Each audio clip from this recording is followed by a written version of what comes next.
think everyone wants to go home with their families and enjoy a little bit of break.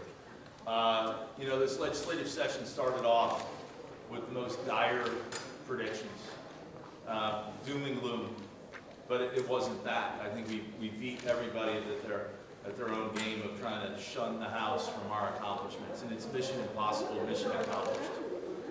We passed an astounding number of good bills, even though the other half of the building didn't work that well.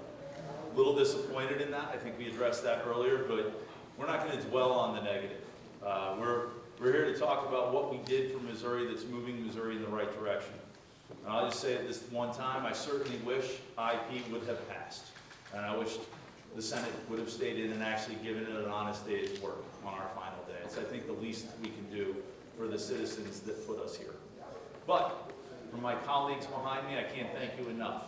The work that in the tireless hours that they put in through committees, vetting the bills, have led to fruition. And in that, I'm just gonna enumerate some of the things that I'm extremely proud of. First, they said we'd be coming in on a special session. I'm so grateful I don't have to be here on Monday in special session. We passed the budget.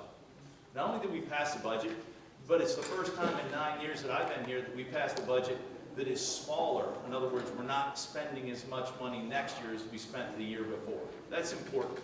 Missouri has $1 billion or more in reserves in case there's emergency, and we're not carrying any debt. We're one of 6 states that have a AAA bond rating. Missouri is well positioned economically, and we've cut taxes over 9 years, and all while revenues have increased. I think that's huge. We've protected life. We defunded Planned Parenthood. Finally, we're not going to fund Planned Parenthood. That's huge. We've always stood for life, and I have the numbers a little messed up, but I believe there was 8,000 abortions maybe 10 years ago, and today there's 0. So we're saving lives, and I can't be more proud of my colleagues for doing that. All while we funded crisis pregnancy resource centers to give moms options and protect life. I have never seen a year where we've stood by our veterans more. Missouri's, I think, number 6 or so in the country with the number of veterans that live in our state. And we stood by them. We helped cut their taxes. We stood by them with suicide preventions. Dave Griffith, I don't know if you're in the room, but I can't thank you enough, Dave, for doing that. And you're free to take questions. I'm very proud of you. Fighting crime. Again, so much of Missouri is plagued by crime, and it's seemingly been that way a lot. Last year, we were facing a problem with the prosecuting attorney in St. Louis City, and we still tried to, I believe we addressed that, and I think that was the pressure that we put on her from both the Senate and the House, and I'm grateful for that. But this year, we passed a great crime bill. I'm excited to get that across the line. Lane Roberts tirelessly worked with a lot of people in a bipartisan fashion to pass that. It's often said that in the current climate, with over 10 million illegals crossing the border in the last 4 years, that every state is a border state, right? Well, we have to protect our citizens, and we've done that.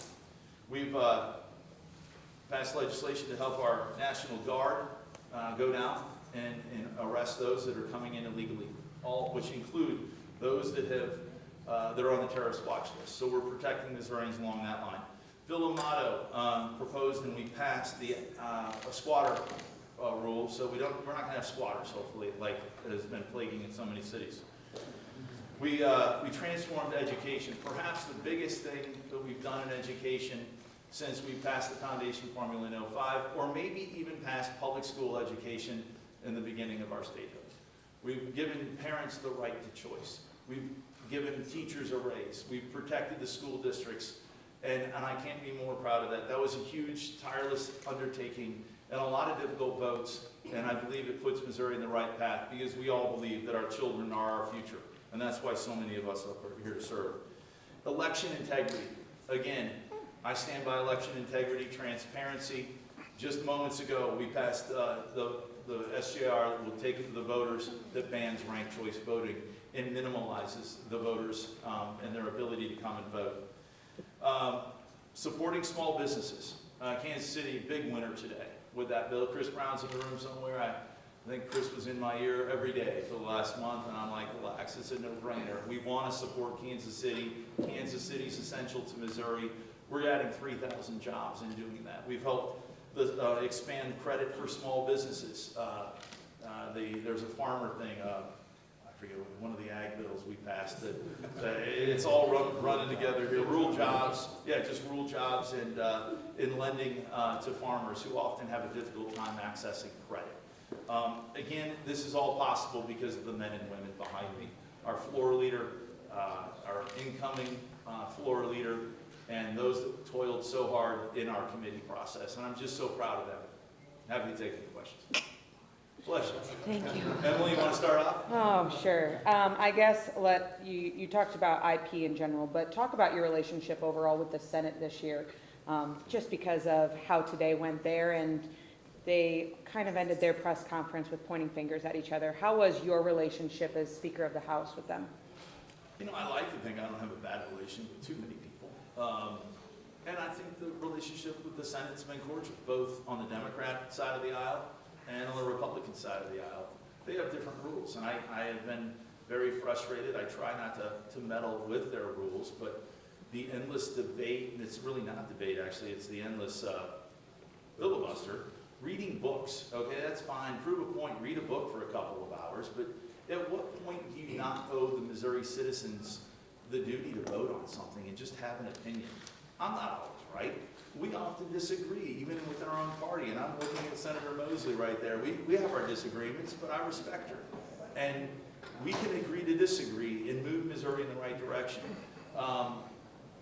We have a cordial relationship, but really, I just asked again for people to vote. I don't want to dwell on that. Listen, the Senate functioned and necessary enough to allow the House to do the job for Missouri, and I think we stood by that yet again. I don't speak for Representative Patterson, but I think a new day will yield. The Senate will overcome the challenges that they face this year, and I think the Senate will function next year at a whole different level.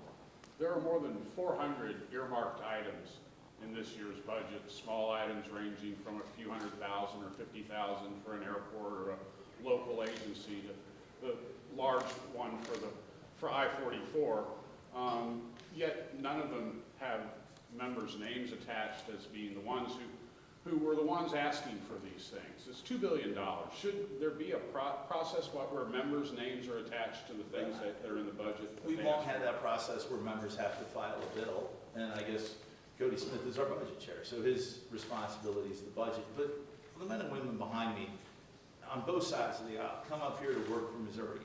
We're not up here for personal credit. I don't think it's about bringing money back to your district. I voted to expand Highway 67 all the way to Arkansas. I voted to work on I-35.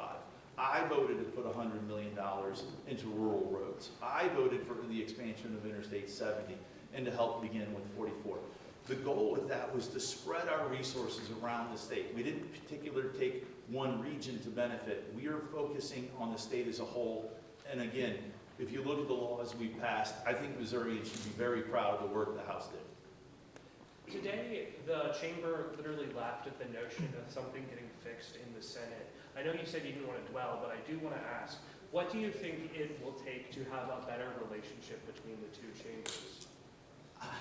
You know, I wouldn't say there's a bad relationship between the chambers.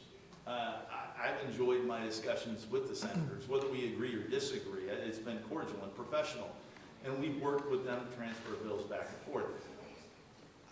I would argue, if you just pay attention what is, and I'm sure you have, sir, but what has gone on, we may have our disagreements, we talk them through, but on the other side of the building, it's like having the door closed and mom and dad are screaming at each other. That doesn't help the family. It's their side of the aisle, the other girls, right? What about child marriage? We heard that it struggled a little bit in the House committee. It could have came up on the floor today. Where is that something you want to work on next year? Banning child marriage, you know? As your Secretary of State, I, you know what? I want the vote to occur that's fair and transparent, and if the voters decide to ban child marriage, then that's their prerogative. I will gladly cede my role as Speaker. It's been a humbling job. It's been a true honor. But next year is going to be for a different class, and there's going to be 40-plus new freshman representatives to learn the process. Not my problem. What happened with foreign ownership of farmland? That seemed to be a major priority earlier on in the year, and as the session went on, it seemed to kind of fade away. And I realize some of the dysfunction over in the Senate, you know, there is that, but like, what happened? Did that become less of a priority? I wouldn't say it became less of a priority. I mean, again, we have our priority list, and we didn't get all of our priorities done. But given the currents that were working against us, I was impressed and very proud of my colleagues for what we accomplished this year. No, I think it's a very difficult issue. I think we all stand for good actors, foreign allies, investing in Missouri, Germany, Great Britain, good actors, Israel, but we all have adversarial actors too that are having influence, and it's a fine balance. It's difficult to do, and we found out the same thing with IP perhaps, because foreign people or out-of-state people are pushing their weight around in Missouri and affecting our lives. So I think it's something the citizens should have to decide on, and it should go to a vote perhaps, whether foreigners could own land or use their influence or maybe affect the ballot too, because it's clear in my mind, I apologize, that's the last time, so I won't do that again. Whoever, Spectrum, I like you guys, sorry. Check's not in the mail. You know, you can't get everything, right? It's a process, and the process should be difficult. We have separation of powers. We have the executive branch. We try to work with the executive branch. We try to work with the other side. We have to answer to the voters. And, you know, I don't know, not everything gets across. I could make a checklist of a lot of things. Was it the governor's executive order? Did that have anything to do I with? think it helped. I would argue the governor's executive order helped address some of the problems, but it didn't address them all. And I think it's an issue that probably will be looked at again. But again, as your Secretary of State, the election that occurs for that will be fair and transparent. Two more questions. Mr. Speaker, at the beginning of the session, I asked you about the pay for Children's Division investigators, and you expressed some interest in maybe hiking the pay beyond the 3.2%. That didn't happen. I want to make it clear, it's not just a legislative issue, it's also like the governor needs to be on board with that. But like, why didn't that happen? And are you worried that that department is going to continue to go through a lot of turnover unless the legislature and the governor come together on that? Again, I think, Jason, as you pointed out, it's a lot of people coming together. We certainly want, and if I think next year there will be a lot of good children's legislation coming forward. Trafficking issues, the marriage issue. There's a lot of things that will percolate through. The investigation of crimes against children. We're sensitive to that, but it is difficult to bring everybody together and spend the money doing that. One of the other things that was very important to our legislature and did get across the line was the increased pay for those that serve developmentally disabled individuals. We're trying. It's just one thing might not have happened there, but there's always the next year, if you will. Mr. Speaker, do you expect a special session on a budget supplemental, or do you believe that there's going to be enough money to get to January? Well, that's the million-dollar question, I guess.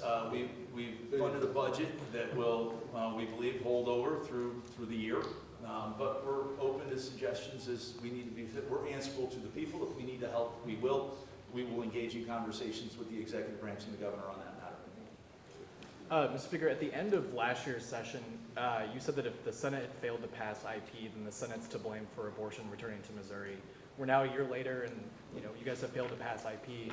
What's gonna, like? Do you think that 51% of Missourians will? I don't want to sound like I looked into the ball, but I think anyone can look at it and look at the common sense approach. And earlier this morning, I said, if abortion returns to Missouri, it falls squarely on the shoulders of the Missouri State Senate.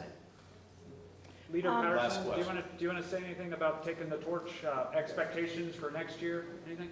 Anything that you also didn't get done this year that you thought needed to get done? I know you've been a big person on the child care tax credits as well. Yeah, that would have been nice too. I first want to say thank you to the speaker, who has been great to work with for 2 years. He's become a friend. I'll miss him. And all the members that have given me the honor of serving in this position. There were a number of things I would have liked to have gotten done, but I'm actually very happy with what we were able to do. I think if you told us at the beginning of session you're going to pass 25 bills, a clean FRA, a budget, we would have been very happy with that. So I'm very happy driving home to my family and constituents. There's always work to be done, but yeah, we'll be back at it next year. All right. Thank you. Thank you all. Okay, thank you guys. Thank you, my family.